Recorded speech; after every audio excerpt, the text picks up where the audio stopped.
My Lords, I speak too to add my support to Amendment 31.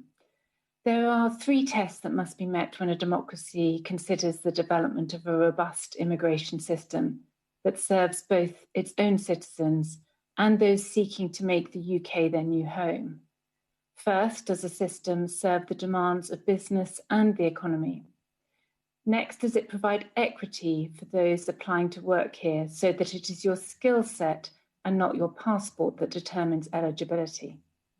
And finally, does it provide genuine asylum for vulnerable and displaced people, expressing not only Britain's humanitarian commitments, but also reflecting the values of the British people?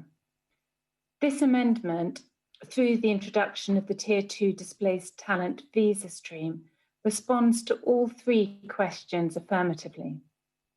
To our first test, the business test. As this House knows, the end of free movement impacts on the availability of EEA and Swiss nationals, leading to a contraction in the number of skilled workers available to UK employers. This means that after focusing on the development of UK workers, employers may still need to look overseas for suitable talent where shortages exist. This is particularly true of, say, the health and education sectors. It is estimated that the care sector requires 520,000 additional workers before 2035 to support the UK's ageing population alone.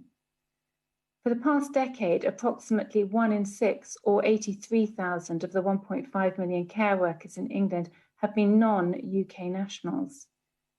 Furthermore, previous recruitment drives have done little to alleviate the sector's chronic labour shortages, and despite a 20% increase in advertised care roles in the first quarter of 2020, applications actually decreased by nearly 20%. This is just one example of the many sectors that would greatly benefit from the creation of a new displaced talent visa. To our second test, though, the equity test, the government has been right to champion a points-based immigration agenda with a focus on equity for applicants by seeking out your skill set and not your passport. But there must also be a recognition that there are significant structural barriers facing displaced people that prevent them from participating on that level playing field. These include the payment of substantial government fees, as we've heard, charges and difficulties in securing official travel documents, and an inability to evidence English language competence. According to Talent Beyond Boundaries, it can take over 6 months for a displaced person to access an English language test whilst applying for asylum from Lebanon. They have been ready to use a programme that has an extensive talent catalogue and a model that has already been successful in both Canada and Australia. They manage this talent catalogue of nearly 21,000 skilled, forcibly displaced people living in Lebanon and Jordan, many of whom have fled the conflict in Syria. The registrants represent over 150 occupations, the majority of which are included in the UK's skills shortage list. A large proportion of registered candidates already fit the UK's targeted profile of being the best and brightest. But this brings us to our third test, our humanitarian test. This amendment is not intended to replace our UN commitments to refugee settlement, but rather to answer the call of employers who are willing to support vulnerable people whilst closing their labour and skills gap.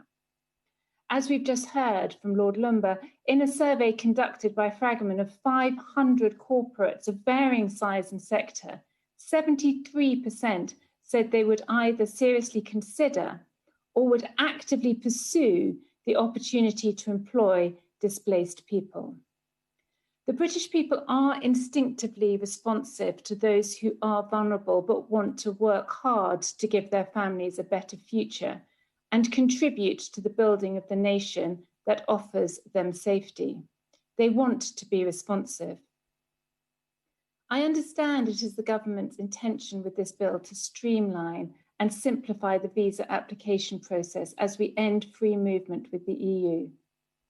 I support this Amendment 31, my only concern being its narrowness of scope imposed by the scope of the bill to limit the visa to EU and Swiss nationals. This is a starting point, but does not maximise the potential benefit for the UK or to those with the skills we will need. I would strongly encourage the government to consider a displaced talent stream as a dedicated pathway for skilled, vulnerable people to be part of our commitment to a level playing field and levelling up Britain.